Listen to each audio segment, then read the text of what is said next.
Hello दोस्तों, स्वागत है आप सभी का हमारे चैनल लाइफ एडवाइजर्स में। और आप देखना शुरू कर चुके हैं बैंक निफ्टी की डेली एनालिसिस वीडियो। आज बात करें तो आज है 24 मार्च का दिन और आज है वेडनेसडे। और मंथली एक्सपायरी के ठीक एक दिन पहले का अगर ट्रेंड के बारे में बात करें तो बहुत ही ज़्यादा खतरनाक ट्रेंड आज हमको देखने के लिए मिला। जो हमने एक्सपेक्ट किया था कि जिस तरीके का पैटर्न है, जिस तरह की बायसनेस बनी हुई थी, उसके ठीक विपरीत चलते हुए नजर आया और बहुत ज़बरदस्त गिरावट आज देखने के लिए मिली। इंपॉर्टेंट लेवल्स की अगर बात करें तो इंपॉर्टेंट लेवल्स भी ब्रेक करते हुए दिखाई दिए। जहां पे मैक्सिमम ओआई है वहां से भी नीचे जाते हुए दिखाई दिए, सपोर्ट लेवल के नीचे जाते हुए दिखाई दिए। और जिस तरीके की कैंडल बनी है वो डेफिनेटली डराने वाली है और यहाँ से और फर्दर गिरावट की एक बड़ी बड़ी संभावना दिखाई दे रही है और आने वाले दिनों के अंदर में और बड़ी गिरावट भी संभव दिखाई दे रही है। तो क्या हमें यहाँ पे क्या पोजीशन लेनी चाहिए, किस तरीके से मूवमेंट करना चाहिए, कहाँ मार्केट और जाता हुआ दिखाई देगा, तो क्लियरली अगर देखूँ तो एक बड़ा रेजिस्टेंस लेवल जो था वहाँ से गिरावट हुई है। साथ ही सपोर्ट लेवल, जो स्ट्रॉन्ग सपोर्ट लेवल है, जहाँ पे लास्ट 3 दिन से 4 दिन से अगर देखें तो उसके ऊपर ही क्लोजिंग मिल रही है, वहीं पे सपोर्ट मिल रहा है। उस सपोर्ट लेवल को भी कंसोलिडेशन के बाद में ब्रेक किया है। तो डेफिनेटली ये एक संकेत है कि यहाँ से और फर्दर गिरावट पॉसिबल है और मार्केट वापस अगर ऊपर आता है तो मार्केट में शॉर्ट्स जरूर बनेंगे। तो अगर लेवल की बात करें 33,547 का जो लेवल था यहाँ पे, वो इसने ब्रेक किया है और ये एक बहुत ही मेजर सपोर्ट लेवल था जो हमने पहले ड्रॉ किया था। और उसमें हम देखें तो लास्ट 4 दिन से वहीं पे क्लोजिंग, उसके ऊपर क्लोजिंग देखने मिल रही थी। ट्रेंड लाइन का भी सपोर्ट इसे मिल रहा था। लेकिन आज की अगर ओपन की बात करें तो ओपन 33,900 के आसपास हुआ और जो हाई है वो 34,000 के आसपास ही बनाया। एक बड़ा रेजिस्टेंस 34,000 के आसपास इसे देखने के लिए मिला और वहां से कंटिन्यूअस सेलिंग आज हमको देखने मिली है। एक बार भी मार्केट ने कोशिश नहीं की रिबाउंड होने की। बीच में छोटे मोटे आपको एक अपसाइड देखने के लिए जरूर मिला, लेकिन वो बिल्कुल भी अपॉर्चुनिटी नहीं दिया मार्केट को रिबाउंड करने के लिए और वापस से फर्दर सेल ऑफ देखने के लिए मिला। और क्लोजिंग जो है 33,300 पे देखने के लिए मिल रही है। हमने एक्सपेक्ट किया था कि 33,547 जो काफ़ी देर तक इसने होल्ड किया, लेकिन इसके बाद में जो गिरावट बढ़ी है वो क्लियरली चिंता का विषय है और यहाँ से और फर्दर सेल ऑफ देखने के लिए मिल सकता है। हालांकि अगर हम क्लोजिंग की बात करें तो जो गैप था ये फिर भी थोड़ा बहुत अनफिल्ड था, तो वो शायद इसने फिल किया है। लेकिन अभी हम इस गैप के बारे में ज़्यादा डिस्कशन नहीं करेंगे क्योंकि जिस तरीके का ट्रेंड है डेफिनेटली एक अच्छा डाउन ट्रेंड ही है और यहाँ से फर्दर सेलिंग देखने के लिए मिल सकती है। 32,691 यहाँ पे लगभग अगर हम देखें तो 32,700 एक बड़ा सपोर्ट लेवल है। इसके बाद की अगर लेवल की बात करें 31,700, मतलब सीधा 1000 पॉइंट का डिफरेंस हमको देखने के लिए मिल रहा है। तो ये बड़ा गैप है और यहाँ पे जो लेवल देखने मिल रहा है 32,700 का, ये भी एक बहुत ज़्यादा नीचे के लेवल्स हमको देखने के लिए मिल रहा है, जो कि लगभग यहाँ से लगभग हम कह सकते हैं कि 600 पॉइंट की रेंज जो है दिखाई दे रही है। तो मुझे जो यहाँ पे लग रहा है कोई भी बाउंस अगर मिलता है तो मुझे लगता है फिर से शॉर्ट्स बनते हुए नजर आएंगे। हालांकि 33,500 पे अभी भी हम जब ऑप्शन चेन पढ़ेंगे तो यहाँ पे अभी भी कुछ ओआई जो है वो अनवाइंड होनी बाकी है, तो एक बाउंस जो है वो हम डेफिनेटली एक्सपेक्ट कर सकते हैं। लेकिन मुझे लगता है कोई भी बाउंस होता है तो बाउंस में एग्जिट करना ही बेहतर रहेगा और अभी एग्रेसिव लॉन्ग्स बनाना या लॉन्ग्स बनाना बहुत ही बेवकूफ़ी भरा चीज़ होगा। तो डेफिनेटली जो ट्रेंड है वो नीचे का है और यहाँ पे मुझे जो रेंज दिखाई दे रही है 33,550 से लेकर नीचे में 32,700 तक की दिखाई दे रही है। 32,700 एक बड़ा सपोर्ट एरिया है क्योंकि लगभग यहाँ से ही इसने एक ब्रेकआउट दिया था और बड़े अगर लेवल की बात करूँ तो बड़े लेवल से यहाँ से हमको दिखाई दे, इसलिए 32,700 एक स्ट्रॉन्ग सपोर्ट जोन है। तो यहाँ से कल के लिए मैं ये एक्सपेक्ट कर सकता हूँ कि यहाँ से नीचे नहीं जाएंगे क्योंकि यहाँ से नीचे जाने का मतलब है और 1000 पॉइंट की गिरावट। तो डेफिनेटली 32,700 तक हम जा सकते हैं। 33,550 के आसपास आता है तो फ्रेश शॉर्ट्स बनाने की जगह रहेगी और 33,550 पे अगर हम शॉर्ट करते हैं तो हमारा स्टॉप लॉस का एरिया रहेगा आज का हाई, जो कि है लगभग 34,000 का। तो 34,000 के स्टॉप लॉस के साथ में 33,550 पे शॉर्ट कर सकते हैं।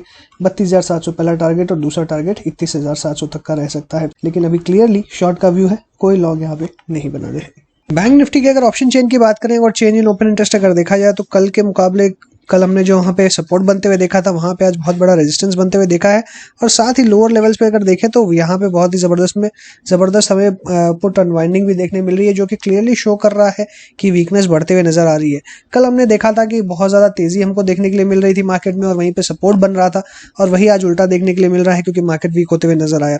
और बैंक निफ्टी की ऑप्शन चेन इसी तरीके से है, इसे end of the day analysis करना बेकार ही है क्योंकि अगर हम ओवरऑल देखा जाए सिचुएशन तो ये बहुत ज़्यादा वोलेटाइल होती है और इंट्राडे डे के अंदर में बहुत फास्ट चेंज होती है बैंक निफ्टी की ऑप्शन चेन।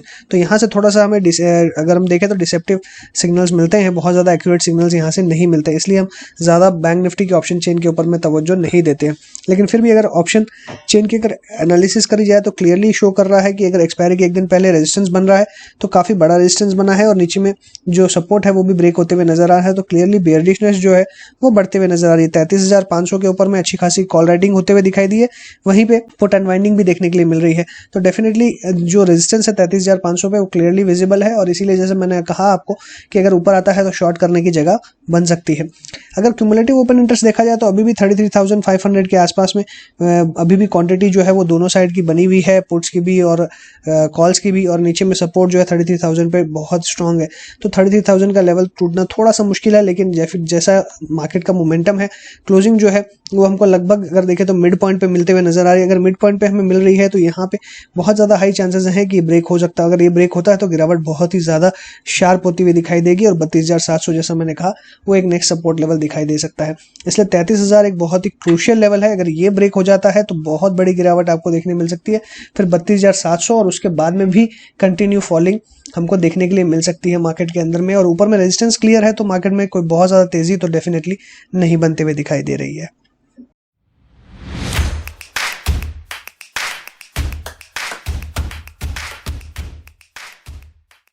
बात करते हैं बैंकिंग स्टॉक्स की, एक एक करके अल्फाबेटिक में डिस्कस करेंगे। सबसे पहला स्टॉक है एक्सिस बैंक का।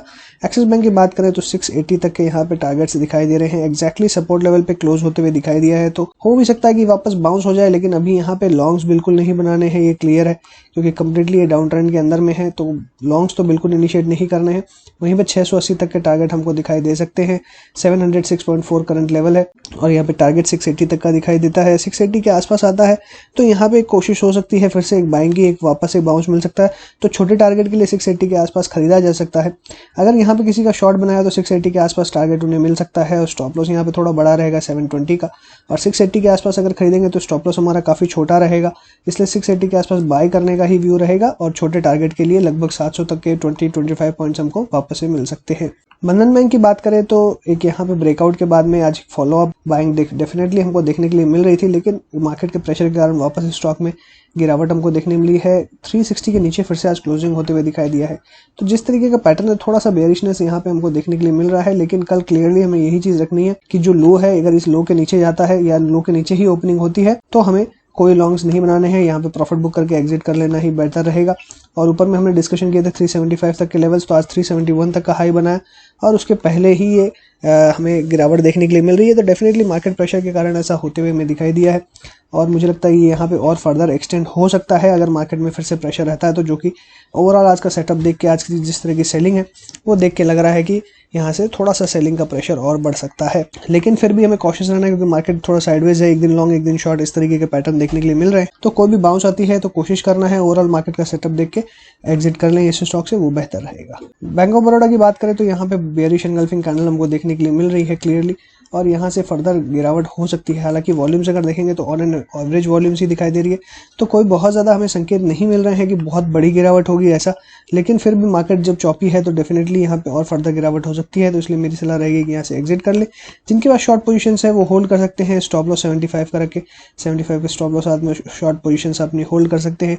70 का एक स्ट्रॉन्ग सपोर्ट है, 70 के नीचे जाता है तो 68 तक के टारगेट्स आपको मिल सकते हैं, लेकिन 68 के बाद में और फर्दर जो गिरावट है वो एक्सटेंड हो सकती है।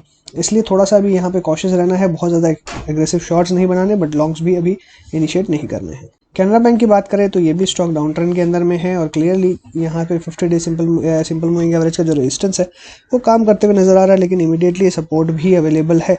तो यहाँ पे जिनके पास शॉर्ट पोजीशंस हैं वो शॉर्ट पोजीशन होल्ड कर सकते हैं 145 142 तक के लेवल्स के लिए, और जिनके पास लॉन्ग पोजीशंस है उन्हें एग्जिट कर लेना ही बेहतर रहेगा, क्योंकि एक दिन लॉन्ग एक दिन शॉर्ट वाली जो प्रोसेस है वो चलते हुए दिखाई दे रही है और स्टॉक डाउन ट्रेंड में है, तो बार बार आपको एक नीचे के लेवल से ज़्यादा देखने के लिए मिलेंगे।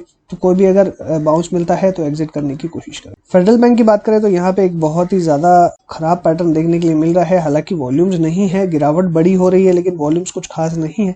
लेकिन फिर भी जिस तरीके से ब्रेकडाउन हुआ है यहाँ पे ज़्यादा एक्सटेंशन हो सकता है और हमें लगभग 72 से लेकर 68 तक के लेवल्स भी देखने मिल सकते हैं। तो लॉन्ग्स जिनके पास है उन्हें एग्जिट कर लेना चाहिए, वही बेहतर रहेगा। और जिन पर शॉर्ट्स है वो कैरी फॉरवर्ड कर सकते हैं। स्टॉप लॉस जो है आज का, अगर ओपनिंग लेवल की बात करें तो 78 के स्टॉप लॉस के साथ में अपनी पोजीशंस बनाए रख सकते हैं और यहाँ पे गिरावट जो है वो एक्सटेंड हो सकती है। SGFC में अगर देखें तो कल के रिबाउंड के बाद में आज अच्छी खासी गिरावट फिर से देखने के लिए मिली है स्टॉक के अंदर में। और मेजर रीजन है बैंक निफ्टी का, जो हेवीवेट स्टॉक्स है उनमें ही जो सेलिंग है वो देखने के लिए मिली है। Axis bank 3%, ICICI bank 3%, HDFC bank 1.5%, IndusInd bank 3%, Kotak bank 1.5%। तो सारे बड़े स्टॉक्स के अंदर में अच्छी खासी सेलिंग होते हुए दिखाई दी है। हालांकि बहुत ज़्यादा वॉल्यूम्स नहीं है मार्केट के अंदर में, ये आपको ध्यान रखना होगा। लेकिन जब सेलिंग बढ़ रही है तो डेफिनेटली थोड़ा सा डाउन ट्रेंड की तरफ हम बढ़ रहे हैं और यहाँ से और फर्दर ब्रेकडाउन हो सकता है। हालांकि जो HDFC बैंक की अगर बात करें तो ये अपने सपोर्ट लेवल के आसपास होल्ड कर रहा है पोजीशंस को, तो हो सकता है कि वापस आपको बाउंस देखने के लिए मिले। इसलिए जैसा मैंने कहा कि एग्रेसिव लॉन्ग्स भी नहीं रखने और एग्रेसिव शॉर्ट्स भी नहीं रखने, पोजीशंस बहुत ही बैलेंस रखनी होगी आपको, ताकि कहीं पे भी मार्केट अगर उल्टा होता है, आपके एक्सपेक्टेशन के अगेंस्ट में चलता है, तो एटलीस्ट आप पोजीशंस अपनी बचा सके। स्टॉप लॉसेस हिट होते हैं तो वो भी बेटर रहेगा। और ज़्यादातर कोशिश करें जब इस तरह का मार्केट हो जहाँ पे एक दिन लॉन्ग एक दिन शॉर्ट की पोजीशंस बनती है, तो उस तरह के मार्केट में ट्रेड करना भी अवॉइड करना ज़्यादा बेहतर रहता है। तो HDFC बैंक की अगर बात करूँ तो यहाँ से फर्दर गिरावट देखने के लिए मिल सकती है, लेकिन अभी एक्जैक्टली सपोर्ट के आसपास है। 1440 तक के लेवल्स देखने के लिए मिल सकते हैं। बीच में जो इंटरमीडिएट सपोर्ट है वो 1455 का है, तो हो सकता है कि आपको 1450 1455 के आसपास कहीं पे सपोर्ट मिले। तो जिनके पास शॉर्ट्स है इस एरिया के आसपास एक बार शॉर्ट्स कवर कर लें। ICICI बैंक की बात करें तो यहाँ पे भी एक ब्रेकडाउन जैसी पोजीशन दिखाई दे रही है, लेकिन इमीडिएटली सपोर्ट भी अवेलेबल है 550 के आसपास। जिनके पास शॉर्ट पोजीशंस है एक बार 550 के आसपास शॉर्ट पोजीशंस एग्जिट कर ले, बेहतर रहेगा। जिनके पास लॉन्ग पोजीशंस है वो उनको क्लियरली एग्जिट का ही व्यू यहाँ पे बन रहा है। कोई भी बाउंस मिलता है तो एग्जिट करने की कोशिश करें। IDBI बैंक की बात करें तो कल की तेजी के बाद में आज फिर से थोड़ी सी सेलिंग देखने के लिए मिल रही है। मार्केट प्रेशर के कारण थोड़ी सी गिरावट ज़्यादा होते हुए दिखाई दे रही है। वॉल्यूम्स भी ऑन एन एवरेज ही दिखाई दे रही है, कोई बहुत ज़्यादा या बहुत ज़्यादा कम नहीं है। तो डेफिनेटली क्या है, जो जहाँ पे रुका है 38 के आसपास ही रुकते हुए नज़र आ रहा है। 38 इसका एक अच्छा सपोर्ट जोन है। लास्ट टाइम यहाँ से भी हम देखें तो यहाँ से अच्छा ब्रेकआउट हुआ था और यहीं से ब्रेकडाउन हुआ था। तो वापस जिस तरीके से ये यहाँ पे चल रहा है, ये डेफिनेटली मुझे लगता है कि अभी साइडवेज कंसोलिडेशन होता हुआ दिखाई दे सकता है आपको। फिर से कल आपको अपसाइड जाते हुए दिखाई देगा। अगर यहाँ से फर्दर सेलिंग होती है तो 36 के आसपास इसे बहुत बड़ा सपोर्ट मिलेगा, क्योंकि 200 day simple moving average, 20 day simple moving average सारे इधर में ही है। तो मुझे लगता है कि ये जो 36 का लेवल है ये बहुत स्ट्रॉन्ग सपोर्ट जोन है। जिनके पास पोजीशन है 36 के स्टॉप लॉस में पोजीशंस को होल्ड करे ज़्यादा बेटर रहेगा। वहीं जिनके हायर लेवल्स पे लिया हुआ है उनके लिए भी बेटर रहेगा 36 पे स्टॉप लॉस रखना। और जिन्होंने नहीं लिया है वो एक बाइंग की कोशिश कर सकते हैं। अगर कोई भी डिप मिलता है तो बाय करने की कोशिश करें। 36 का स्टॉप लॉस बहुत ही अप्रोप्रिएट स्टॉप लॉस है। IDFC फर्स्ट बैंक की बात करें तो यहाँ पे भी एक जो पोजीशन दिखाई दे रही है, थोड़ी सी गिरावट के संकेत यहाँ ज़्यादा मिल रहे हैं। और यहाँ पे अगर सपोर्ट की बात करें तो 56 एक बहुत ही स्ट्रॉन्ग सपोर्ट बनते हुए नजर आ रहा है। लास्ट टाइम भी यहीं से रिवर्स होते हुए दिखाई दिया था और अभी भी यहीं पे अगर देखें तो 50 डे सिंपल मूविंग एवरेज यहाँ पे सपोर्ट देने का काम कर रहा है। 56 एक बहुत ही स्ट्रॉन्ग सपोर्ट है। यहाँ से एक बाउंस की हाई चांसेस हैं, इसलिए जिनके पास पोजीशन है वो 56 से स्टॉप लॉस साथ होल्ड कर सकते हैं। या शॉर्ट पोजीशन अगर हैं तो 56 के आसपास आप कवर कर ले, ज़्यादा बेटर रहेगा। शॉर्ट पोजीशन के स्टॉप लॉस रहेगा 60, लॉन्ग पोजीशन के लिए स्टॉप लॉस रहेगा 56। इंडसइंड बैंक में अगर देखें तो एक ब्रेकडाउन जैसी पोजीशन यहाँ दिखाई दे रही है और क्लियरली ऐसा लग रहा है कि स्टॉक और नीचे आते हुए आपको दिखाई दे सकता है। अगर इसके 100 डे सिंपल मूविंग एवरेज की बात करें तो 925 पे दिखाई दे रहा है, जो कि है 925 का लेवल। और अगर इसके हम लेवल्स की बात करें तो यहाँ पे 925 900 के आसपास ही एक बड़ा सपोर्ट यहाँ पे जोन बना हुआ है। तो इसके आसपास आता है तो एक बार शॉर्ट्स कवर कर लेना ही बेहतर रहेगा। और अगर लॉन्ग पोजीशंस है तो इसी एरिया के आसपास आप बना सकते हैं। हालांकि जैसा मैं बार बार कह रहा हूँ, आपको कोई बहुत एग्रेसिव नहीं बनाने हैं लॉन्ग पोजीशंस। आप SIP के थ्रू या एक छोटे छोटे क्वांटिटी के अंदर में आप बाइंग करें, ज़्यादा बेहतर रहेगा और वो आपको एवरेज करने में भी हेल्प करेगा, आप पैसे भी बचाएगा। कोटक बैंक की बात करें तो कल हमने डिस्कशन किया था कि एक सपोर्ट लेवल के आसपास ही ये लास्ट डे भी ट्रेड कर रहा था। आज भी अगर देखें तो वो एक्जैक्टली वही सपोर्ट लेवल के आसपास ही आते हुए दिखाई दिया है। तो अब यहाँ पे जो सपोर्ट है वो लास्ट स्टॉप लॉस जो है 1760 का, अगर इसके नीचे निकलता है तो क्लियरली एग्जिट हो जाना ही बेहतर है। जिनके पास पोजीशंस है लॉन्ग की 1760 का स्टॉप लॉस रहेगा। जिनका शॉर्ट पोजीशंस है 1760 का स्टॉप लॉस 1760 के आसपास अगर आता है और यहाँ से रिवर्स होता है तो एग्जिट कर ले। अदरवाइज अगर यहाँ से गिरता है तो बड़ी गिरावट देखने मिल सकती है, 1680 के टारगेट्स देखने मिल सकते हैं। PNB की बात करें तो यहाँ पे फिर से अच्छी खासी गिरावट आज देखने के लिए मिल रही है। बहुत ही लंबी कैंडल हम देख सकते हैं, 4.5% तक की गिरावट देखने मिल रही है। 36 जो है 36 का जो लेवल है ये काफ़ी स्ट्रॉन्ग सपोर्ट जोन है और यहाँ पे मुझे लगता है कि अभी थोड़ा सा सपोर्ट डेफिनेटली बना हुआ रहेगा और वॉल्यूम्स भी ऑन एन एवरेज ही दिखाई दे रही है। तो मुझे लगता है कि जो ओवरऑल सिचुएशन है वो वापस रिवर्सल की दिखाई दे रही है और अभी थोड़ा सा यहाँ पे वेट एंड वॉच करना चाहिए फ्रेश पोजीशंस के लिए। जिनके पास पोजीशंस है वो होल्ड करें, ज़्यादा बेहतर रहेगा और 36 का स्टॉप लॉस ही अप्रोप्रिएट रहेगा। आरबीएल की बात करें तो ये फिर से अपने सपोर्ट जोन के आसपास आता हुआ दिखाई दे रहा है, जहाँ से लास्ट टाइम सपोर्ट लिया था फिर से वहाँ पे आसपास आते हुए दिखाई दे रहा है और वॉल्यूम्स भी ऑन एवरेज अगर देखें तो वॉल्यूम्स भी ऑन एन एवरेज ही दिखाई दे रही है। तो यहाँ पे बाइंग करने का व्यू नहीं रहेगा क्योंकि जो क्लोजिंग है वो नीचे के लेवल्स पे हुई है, इमीडिएट बाउंस नहीं हुआ है। कल अगर इमीडिएटली बाउंस होता है, अपने लोज को ब्रेक नहीं करता है, उसके ऊपर ही ओपन होता है, जैसे 215 का लेवल है, 215 के ऊपर ही टिका हुआ रहता है तो ज़्यादा बेहतर रहेगा।